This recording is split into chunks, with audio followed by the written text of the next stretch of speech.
Texas Tech University is officially 100 years old. All year we've been celebrating the university's centennial and all the people and places that it's helped build. Since 1923, you can imagine that a lot has changed. But at the center of it all is the students and the people who make this the rich, vibrant university it is. As we look to our next century, we must elevate our thinking from big to bold. This season is about us. The key to our success will always be our people. How the ancestors of our Texas Tech family created a community and how generations of Red Raiders have fostered it along the way. How seats at the table have been reserved for each of us. And the invitation stands. Be part of what's real. This is episode 1, The Ties That Bind. I want you to start thinking about all the Texas Tech traditions that you know and love. You got it? Now look, I know that there's a lot to choose from. Maybe it's the Carol of Lights. Or how about the ringing of the bells after a Texas Tech victory? It might even be the timeless sound of the Goin' Band performing on game day. I have a question for you. I was wondering if you have a favorite Texas Tech tradition. A favorite Tech tradition? I do like the tortillas. Oh, yeah. It's a fun tradition. I like the Carol of the Lights. Wrapping up the Will Rogers statue. Max Flyer for sure. What's your favorite part about that? Probably just the hype towards it when she runs out, like gets everyone going. That's how you know the game's about to start, so I'd say that. Okay, good job. Appreciate it. Have a good Thank day. you. The tradition of the masked rider is one that people have been connecting with for decades, since 1936 to be specific. What started on a whim has become iconic. The fly across the field embodies grace and strength and power, and it's uniquely Texas Tech.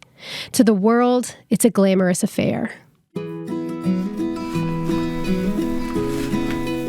But those close to the program know the Masked Rider's Day starts a little bit like this. Cleaning the stall is anything but glamorous. But for Caroline Hobbs, it's all in a day's work. My name is Caroline Hobbs, and I'm the 61st Texas Tech Masked Rider. Caroline took the reins as Masked Rider in the spring of 2022. The first rider astride a horse named after this monumental year, Centennial Champion. During her time, she's made hundreds of appearances. Sporting events, the Carol of Lights, birthday parties, elementary school appearances, and rodeos. At a ripe 22 years of age, Caroline has been riding for longer than she can walk. Literally. Her dad jokes that riding lessons were the most expensive potty training that he could find. But the seed planted at an early age took root, and it grew as she did. She was 4 and I was 6, so I broke my first horse when I was 6 years old. So I started very, very young, and I rode my first Grand Prix dressage horse when I was 8.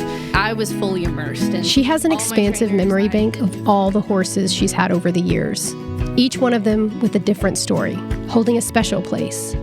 She recounts them for us as she takes Centennial Champion for a few laps inside the covered arena. They're getting some exercise in. She's awesome, and then I just bought back he's 24. He was going to the kill pen too, and I bought him for $1. So Caroline is like an old soul. And maybe I think that because she has to be one of the most mature, responsible young people that I've ever been around. It's a really big deal what she did. It's a big job.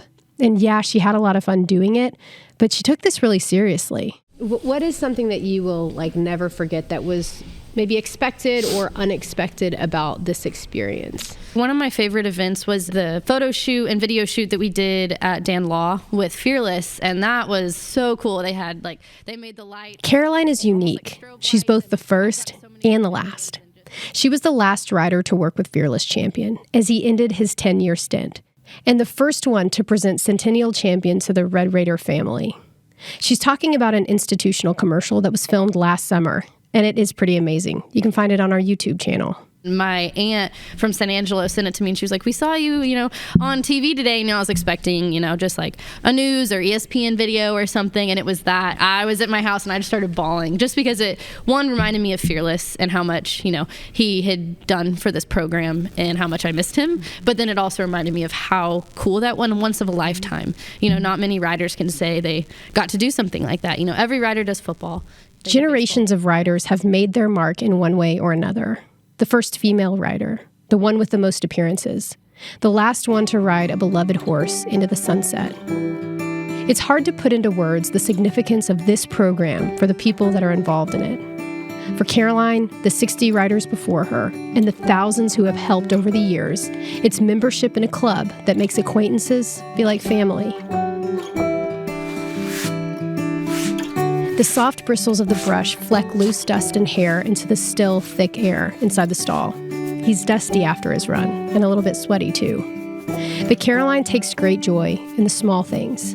Their bond grows deeper in the details. It's the epitome of quality time. Feeding them is a huge bonding thing to them because they see you as their provider and they rely on you to come at 8 a.m. and 5 p.m. or whatever time you can to feed them. And so I think that was a big part, but also, it sounds cheesy, but I would just sit in his stall and kind of watch him, or I would turn him out in the arena and just watch him kind of see what he does. Is he going to sleep? Is he going to stand? But Centennial Champion isn't the only one that relies on her. Upholding one of the most treasured traditions on campus is a lot of pressure. But Caroline will tell you it's been the greatest reward of her life. Unfortunately, like all good things, it came to an end. When you're having fun, a year flies by faster than the masked rider's entrance at a football game. Then you look up to find the next rider in line, ready and eager to take the reins.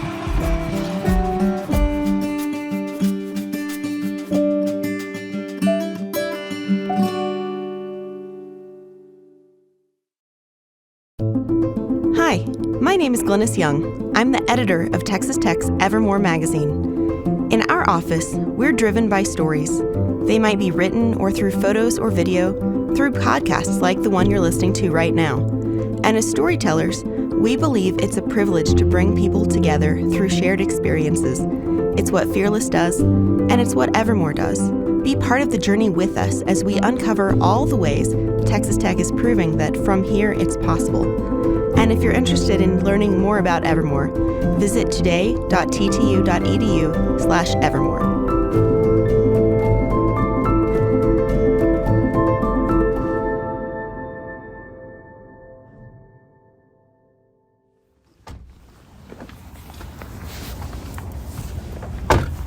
On 13th Street and Broadway, green plants stand in stark contrast against a black and gray building. Large open glass windows span the front entrance from the ceiling to the floor. There are 3 tables left on campus. Inside, it's busy, and rightfully so. Dirk's has become a Lubbock staple. Have you been here before? Yes. Yeah, we've been a few times. It's good. So good. Named after Dirk West, a man with fingerprints all over Lubbock and Texas Tech, this place does its namesake justice. It was created by his nephew, the late Tom West, a Texas Tech grad. Can I do the KFC? Okay, for your side? Fries. Sounds good to me. I'll get that in on my... Covering nearly every square inch are hundreds of hand-drawn cartoon pictures, each one telling a different story. Across the way, a young man is standing at a black, waist-high bar, squeezing a lemon into a clear, fizzy drink with a salted rim. It's a Chilton, another Lubbock staple. Dirk was born in Littlefield in 1930. He'd go on to become the mayor of Lubbock in the late 70s, and his cartoon illustrations of college mascots were memorable. While working as an illustrator at the Lubbock Avalanche Journal, he created the caricature that would shape what we now know as Raider Red. Dirk died in 1996, but he won't ever really leave Lubbock, not when his family's keeping his legacy as bright as the lights inside Jones AT&T Stadium. Dirk embodies Texas Tech history in a way that will persist forever. It's documented in the hundreds of framed photos that these walls hold. Dirk's is a little slice of history, but to get the whole thing, we need Lynn Whitfield.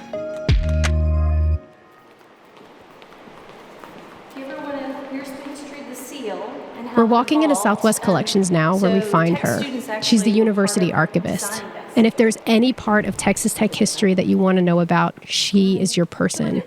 She's smart and organized. She has an incredible memory. And you need all those things to do her job as well as she does it. Lynn tells us that Dirk's illustrations were used across the country in Big 12 basketball tournament pamphlets, posters, program books, and magazines. They were a really big deal, and he went to great lengths to uphold the quality of his work. He actually had a process where he carved out each of the figures each of the mascots out of styrofoam. He painted them. And then when he did the drawings, he would turn them so he could kind of get the profile or the dimensions, and he drew them. We actually have the mascots. Lynn guides us on a little field trip upstairs. We ride the elevator to the second floor, where we find a massive storeroom with boxes sealed and protected, encasing the models that Lynn told us about. These are the Dirk West figurines. We've had these on display at the museum, but otherwise, when they're not in use, they're kept in the dark. And I hate these peanuts, but at the time, it kind of gives us support so he's not rattling around. Each one is more than a foot tall and detailed to perfection. It takes me off guard not only how intricate these models are, but how expertly they've been preserved. You can see these pictures right now if you follow Texas Tech on social media. It strikes me in that moment how much of Texas Tech history surrounds us right now as we stand in this huge space with shelves of box documents, stacks and rows of photos and papers and articles. It's Lynn's job to keep the order here, to make sure that our past is preserved. And it's the job of certain students to ensure that our history, our traditions, are alive and well today.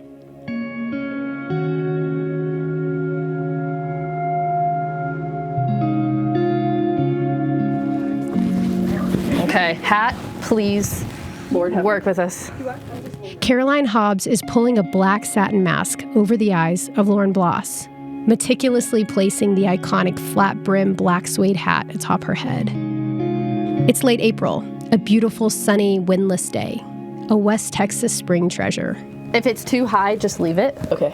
Just keep your hand. Okay, I'll fix it. Just leave it. Cape, boom, done. Got it. We know how to do that one.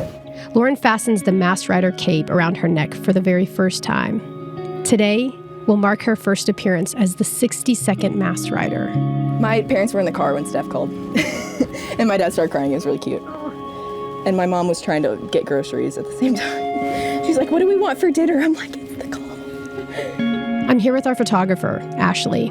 She snaps photos of Lauren and Centennial Champion, her cheeks softly resting against his, a moment frozen in time before the chaotic afternoon begins, marking the start of her year-long reign. Lauren has become familiar with this process during the last 2 years that she's invested in the Masked Rider program. Those 2 years have laid the pavement, the road that she traveled to be where she is today, standing in front of a mirror inside a horse trailer, seeing herself with the mask and cape for the very first time. The culmination of investment having paid off in the best way possible. You never know. You really know. It's the unknown is hard, and so definitely my advice to the next rider and the next 20 riders, 50 riders, so on and so forth, is to take every day, day by day.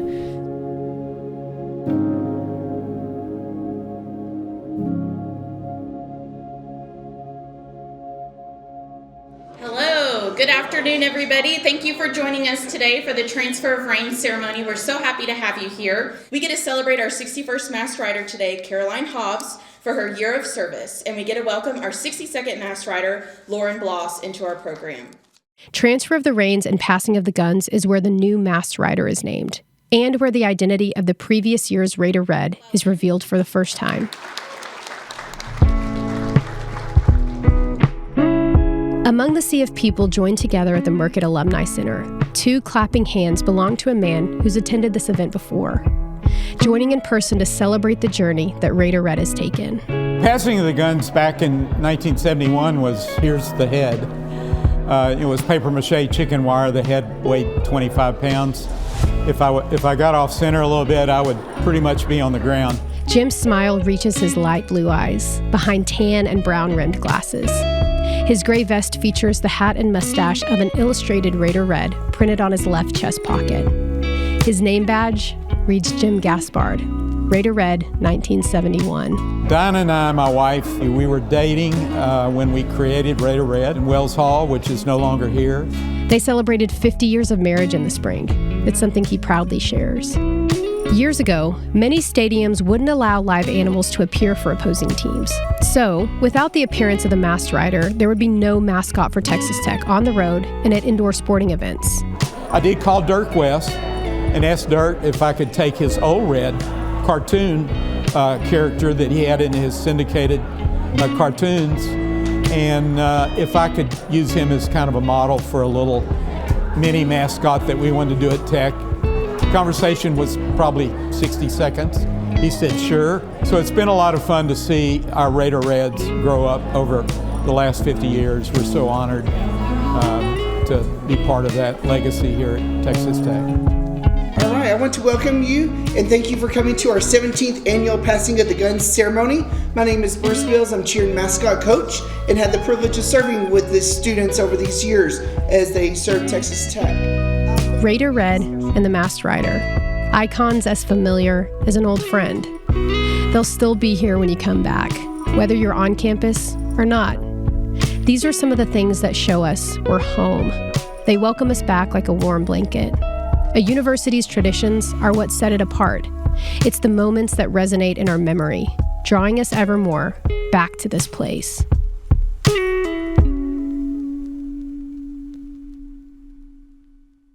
Texas Tech and the Lubbock community, we're one and the same.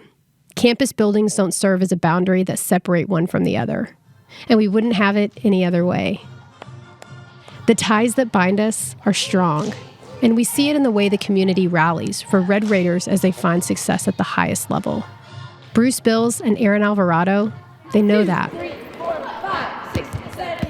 If you want a traditional college experience, don't be on this team. But if you want a once-in-a-lifetime experience in college, be on this team. That's next time on Fearless.